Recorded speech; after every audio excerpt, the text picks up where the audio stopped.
स्वागत है आपका इंडिया टीवी में। मैं हूं आपके साथ विवेक शांडिल्य। नॉर्थ ईस्ट में शानदार विजय के बाद नरेंद्र मोदी की पार्टी अब चुनावी तैयारी के सेकेंड राउंड में प्रवेश कर चुकी है। 40 मंत्रियों को डिप्लॉय कर दिया गया है। एक एक सीट की मार्किंग कर ली गई है। ये मंत्री इन सीटों पर पहले राउंड का ग्राउंड वर्क करके आ चुके हैं। अब सेकेंड राउंड का काम शुरू हो गया है। उधर मोदी के विरोधी अब भी अपना बेसिक टास्क ही पूरा नहीं कर पाए। अरविंद केजरीवाल का सारा कंसंट्रेशन दिल्ली में है। वो ये नहीं समझ पा रहे कि सिसोदिया की जमानत कैसे होगी।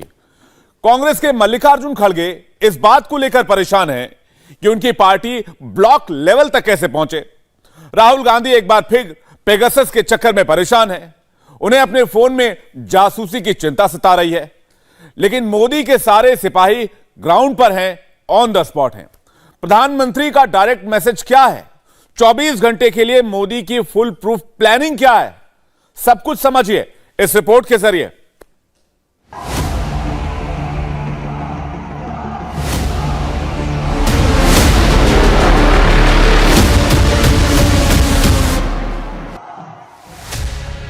नरेंद्र मोदी ने फर्स्ट राउंड क्लियर कर लिया है। सेकंड राउंड के लिए उनकी विनिंग मशीन एक्टिव हो चुकी है। 2023 के सारे राउंड कंप्लीट होने के बाद 24 में फाइनल राउंड है। लेकिन 24 में क्या होगा? मोदी की पार्टी कितनी तैयार है? बीजेपी कहां कहां कमजोर है? कितनी सीटों पर और ताकत चाहिए? कहां कहां और मंत्री भेजने पड़ेंगे?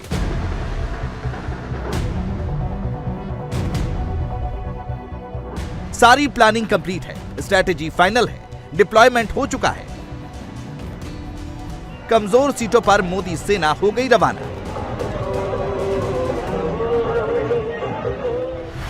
पीयूष गोयल, धर्मेंद्र प्रधान, भूपेंद्र यादव, जितेंद्र सिंह, गिरिराज सिंह, मनसुख मांडविया, स्मृति ईरानी, अनुराग ठाकुर, नरेंद्र सिंह तोमर और संजीव बालियान जैसे तमाम मंत्रियों को अलग अलग इलाकों की जिम्मेदारी दी गई है।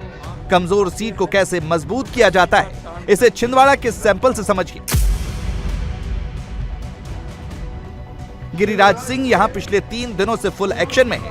कहां जाना है, किससे मिलना है, क्या बोलना है, क्या नहीं बोलना है, गिरिराज सिंह को सब मालूम है। कोई जिन्ना का वंशज नहीं बचता और जो नारे लगाते हैं सर तन से जुदा कर देंगे, वो भी नहीं कोई बचता। मैं निवेदन करता हूं सबसे, हमने आज तक किसी मुसलमान के तजिया पर पूरे देश में किसी ने पत्थर नहीं फेंका। अगर पत्थर फेंका हो तो अभी गिरिराज के ऊपर पत्थर फेंको, लेकिन हम नहीं फेंकते तुम्हारे तजिया पर। हमने उसको अपनाया बचपन से कि तजिया मेरा है। अब छिंदवाड़ा को ही लीजिए। मध्य प्रदेश की यह वो सीट है जहां बीजेपी का हर दांव फेल हो जाता है। 2019 के लोकसभा चुनाव में बीजेपी ने मध्य प्रदेश में 29 में से 28 लोकसभा सीटें जीती, लेकिन छिंदवाड़ा में बीजेपी को जीत हासिल नहीं हुई। 1951 के बाद से एक उपचुनाव को छोड़ दें तो बीजेपी को यहां कभी जीत नहीं मिली। 70 साल में बीजेपी ने यहां सारे प्रयोग कर लिए, लेकिन जीत हासिल नहीं हुई। इसीलिए इस बार हिंदुत्व वाली आइडियोलॉजी के फायर ब्रांड नेता गिरिराज सिंह को यहां लगाया गया है। 160 सीटों पर बीजेपी का फोकस है। ये वो सीटें हैं जहां 2019 में बीजेपी चुनाव हार गई। इन्हें जीतने के लिए बीजेपी ने 40 क्लस्टर बनाए। हर क्लस्टर का प्रभारी एक केंद्रीय मंत्री है। सारे मंत्री अपने अपने क्लस्टर में एक राउंड घूम कर आ चुके हैं। अब उनका दूसरा राउंड भी शुरू हो चुका है।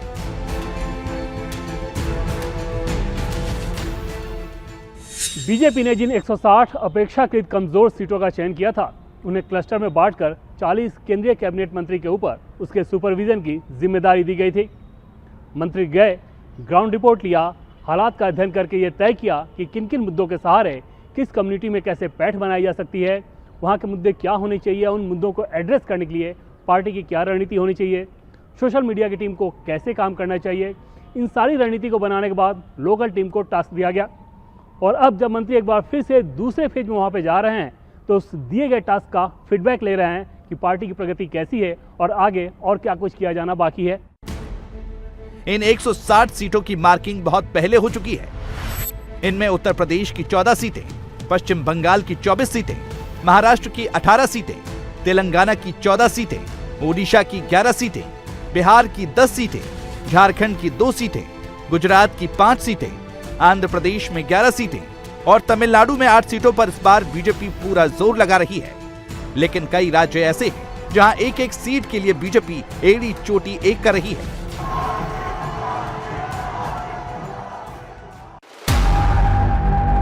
राजस्थान में 2 सीटें हैं, दौसा और नागौर। बीजेपी ने इसे टफ सीट के रूप में मार्क किया है। पीयूष गोयल यहां कई राउंड हो आए हैं। भीलवाड़ा में टेक्सटाइल यूनिट और फैक्ट्री के दौरे पर गए, वहां के लोगों से मिले। चित्तौड़गढ़ में सांवलिया जी मंदिर में मत्था टेका, भगवान से आशीर्वाद मांगा। कई मंदिरों में गए और वहां के लोगों से मिले। सिक्किम में सिर्फ एक सीट बीजेपी को दूर दिख रही है, उसके लिए वित्त मंत्री निर्मला सीतारमण की ड्यूटी वहां लगाई गई है। वो गैंगटॉक के लोकल लोगों के बीच जाकर उनके क्राफ्ट को देख रही हैं, उसे खरीद रही हैं, उसे प्रमोट कर रही हैं और उसकी तारीफ कर रही हैं। बौद्ध भिक्षुओं के प्रेयर में भी शामिल हो रही हैं। तेलंगाना में इस बार बीजेपी का फोकस बहुत ज्यादा है, लेकिन वहां की 14 सीटें बीजेपी के लिए काफी टफ है। इसलिए मनसुख मांडविया से लेकर अनुराग ठाकुर तक वहां के चक्कर लगा रहे हैं। तेलंगाना की जिम्मेदारी केंद्रीय स्वास्थ्य मंत्री मनसुख मांडविया को दी गई है। मनसुख मांडविया वहां 2 दिनों का चिंतन शिविर करके आए हैं। उससे पहले अनुराग ठाकुर हैदराबाद में भाग्य लक्ष्मी मंदिर का दर्शन करने पहुंचे थे। तेलंगाना की सरकार में सबका साथ सबका विकास का भाव नहीं दिखता। वो सबको साथ में ले जाने वाले नहीं हैं। वो तो केवल गिने चुने लोगों तक सीमित पार्टी है। तुष्टीकरण में विश्वास करती है, खजाना लूटने में विश्वास करती है, भ्रष्टाचार का बोलबाला है और यहाँ की जनता त्रस्त है। वो तो इंतजार कर रहे हैं कब चुनाव हो, कब टीआरएस को उठाकर बाहर फेंके। अब तो नाम भी बदल लिया, लेकिन नाम बदलने से कुछ नहीं होता है। आप टीआरएस बनो, बीआरएस बनो, लेकिन वो भ्रष्टाचार का ठप्पा आपके ऊपर लगा है। बीजेपी के मिनिस्टर्स एक एक सीट के लिए जान लगाकर मेहनत कर रहे हैं, क्योंकि बीजेपी इन सभी सीटों को किसी भी हाल में जीतना चाहती है। 2019 के चुनाव में भी बीजेपी ने ऐसी कमजोर सीटें सिलेक्ट की थी। उस बार 30-35% सीटों पर जीत मिली थी। इस बार 50 से 60% का टारगेट रखा गया है। पीएम मोदी की चुनावी रणनीति का एक अहम पहलू ये रहता है कि जहां पार्टी की जीत हुई रहती है और पार्टी मजबूत होती है, वहां ओवर कॉन्फिडेंस में आकर आत्ममुग्ध नहीं होते, बल्कि उसी तरीके से मेहनत करते हैं। दूसरी तरफ जहां पार्टी की स्थिति कमज़ोर रहती है, वहां पलायनवादी रुख नहीं रखते, बल्कि और ज़्यादा मेहनत करने के लिए कहते हैं। पिछले लोकसभा चुनाव में भी पार्टी ने ऐसी सीटों का चयन किया था और जब रिजल्ट आया तो जीत का कन्वर्जन रेट 30% से ज़्यादा था। साल 2024 के लोकसभा चुनाव के लिए पार्टी ने ऐसी 160 सीटों का चयन किया है और पार्टी की कोशिश है कि इस तरीके से मेहनत किया जाए ताकि जब रिजल्ट आए तो जीत का कन्वर्जन रेट ऐसी सीटों पर भी 60% से ज़्यादा हो। सोचिए, नरेंद्र मोदी की पार्टी के नेता एक एक सीट पर जा रहे हैं, अपने क्लस्टर में घूम रहे हैं, टारगेट अचीव करने के लिए जी तोड़ मेहनत कर रहे हैं। एक राउंड फिनिश करके सेकंड राउंड का दौरा कर रहे हैं, लेकिन मोदी के विरुद्ध अभी दूसरी चीजों में उलझे हुए हैं। केजरीवाल आजकल खुद को मोदी का कॉम्पिटिटर नंबर 1 मानते हैं। प्रधानमंत्री मोदी जी अपने मुंह से ये नहीं बोल सकते कि मैं अच्छे स्कूल बना के दिखाऊंगा। प्रधानमंत्री मोदी जी अपने मुंह से ये नहीं बोल सकते मैं अच्छे अस्पताल बनाऊंगा। बनाए नहीं उन्होंने, उनको बनाने ही नहीं आते। 30 साल से गुजरात में सरकार में, अभी गुजरात गया था, बुरा हाल है स्कूल और अस्पताल का। मध्य प्रदेश में इतने साल से इनकी सरकार है, बुरा हाल है स्कूल और अस्पताल का। केवल आम आदमी पार्टी है जो छाती चौड़ी करके कह सकती है हमें वोट दो, हम आपके बच्चों का भविष्य बना देंगे। केवल आम आदमी पार्टी है जो कह सकते हैं हम आपको, आपके बच्चों को रोजगार देंगे। जैसे दिल्ली में हमने 12 लाख बच्चों को रोजगार दिए, आप यहां पे हमारी सरकार बनाओ, आपके एक एक बच्चे को, कर्नाटक के एक एक बच्चे को रोजगार का इंतजाम करें। केजरीवाल उलझे हुए हैं, सिसोदिया को जमानत मिलेगी या नहीं। राहुल गांधी परेशान है कि मेरे फोन पर जासूसी चल रही है। उन्होंने पेगासस वाला पुराना टेप फिर से ऑन कर दिया है। ममता बनर्जी को नॉर्थ ईस्ट से बड़ा सेटबैक मिला है। कांग्रेस पार्टी के अध्यक्ष मल्लिकार्जुन खड़गे को टेंशन है कि कांग्रेस के संगठन को ब्लॉक लेवल तक कैसे पहुंचाए। लेकिन मोदी की पार्टी ब्लॉक लेवल तो छोड़िए, पन्ना प्रमुख और पेज कमेटी तक मजबूत है। विरोधी भी कहने लगे हैं कि बीजेपी को हल्के में नहीं लेना चाहिए। भाजपा की एक मजबूती है, उनकी अपने आप एक मजबूती है, उनके संगठन की मजबूती है और कभी उनको नज़रअंदाज नहीं करना चाहिए। मैं पिछले 45-50 साल से राजनीति को दूर से पास से देख रहा हूँ तो आरएसएस के होने के कारण भाजपा को कभी भी कम नहीं आंकना चाहिए। अकेले भाजपा शायद उतनी शक्तिशाली ना हो, लेकिन आरएसएस प्लस भाजपा, इनको कम कभी नहीं आंकना चाहिए। सोचिए, राहुल गांधी को प्रधानमंत्री नरेंद्र मोदी में खोट ही खोट नजर आता है, लेकिन उन्हीं के नेताओं को मोदी की ताकत दिखाई देती है। टीएस सिंहदेव ने बीजेपी को लेकर जो कुछ कहा, वो जैसे ही बीजेपी नेता रमन सिंह ने सुना, उन्होंने झट से कह दिया कि इसमें कहने वाली बात क्या है। उन्होंने 100% सही बोला है।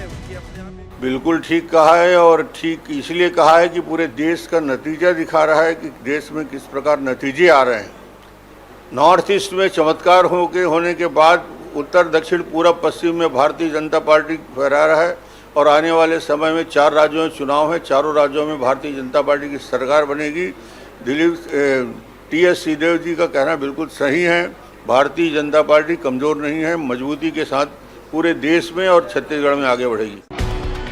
बीजेपी की स्ट्रेटेजी का अंदाजा कांग्रेस के नेताओं को भी ठीक से है। कांग्रेस के तमाम नेता अंदर ही अंदर ये बात समझ रहे हैं कि मोदी से लड़ने के लिए बूथ लेवल तक मजबूती चाहिए, लेकिन कांग्रेस के लिए 2024 से पहले वो काम बेहद मुश्किल है। बीजेपी का बूथ मैनेजमेंट बहुत पहले से ही मजबूत है। कमजोर सीटें काफी पहले ही तय कर ली गई थी।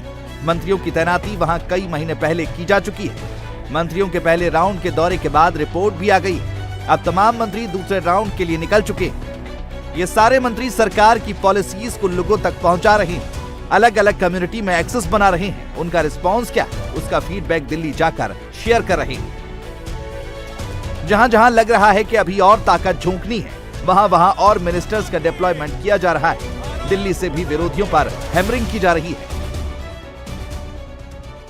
आप सोच के देखिए, हिंदुस्तान को डैमेज करने के लिए, to destroy the fabric of India, Rahul Gandhi और गांधी परिवार किस कद तक नीचे गिर सकता है, कहां तक ये जा सकते हैं। मुझे आज सोचने के लिए मजबूर किया है वो 1 घंटे के स्पीच ने राहुल गांधी का। Is mister Gandhi. बीजेपी के टॉप लीडर्स, तमाम बड़े मंत्रियों, सबका फोकस क्लियर है। सारे मिनिस्टर्स अलग अलग इलाकों में जा रहे हैं। इस काम में लोकल लीडर्स को इसलिए ज्यादा नहीं लगाया गया ताकि जो फीडबैक आए वो ओरिजिनल हो, निष्पक्ष हो। अगर किसी सीट पर अभी भी जीत मुश्किल लग रही है तो उसके लिए क्या करना है, उस पर नए सिरे से फैसला होगा। नई स्ट्रेटेजी बनाई जाएगी। राज्यों के बड़े नेताओं को भी काम पर लगाया जाएगा। पेगासस फोन में नहीं है, राहुल गांधी के दिमाग में है। कांग्रेस के डीएनए में घुस गया पेगासस। मुझे तरस आता है इनकी बुद्धि पर। ये विदेश की धरती पे जाके हमारे देश के खिलाफ बयानबाजी करते हैं, विदेशी दूतावास में जाके भारत विरोधी बातें करते हैं। कांग्रेस का नया एजेंडा है, विदेशों में भारत को बदनाम करो। देश में नहीं चल रही है कांग्रेस, साफ होती जा रही है। प्रधानमंत्री श्रीमान नरेंद्र मोदी जी लोगों के दिल में बसे। नॉर्थ ईस्ट के 3 राज्यों में शानदार जीत के बाद बीजेपी का मॉरल हाई है। उत्तर से दक्षिण तक हर जगह मोदी सेना एक्टिव है। टारगेट बिल्कुल क्लियर है। 2024 में 2019 से बड़ी जीत हासिल करनी है। इंडिया टीवी हर वक्त हर जगह डाउनलोड करने के लिए सर्च करें India TV news Google play store या ऐप स्टोर पर।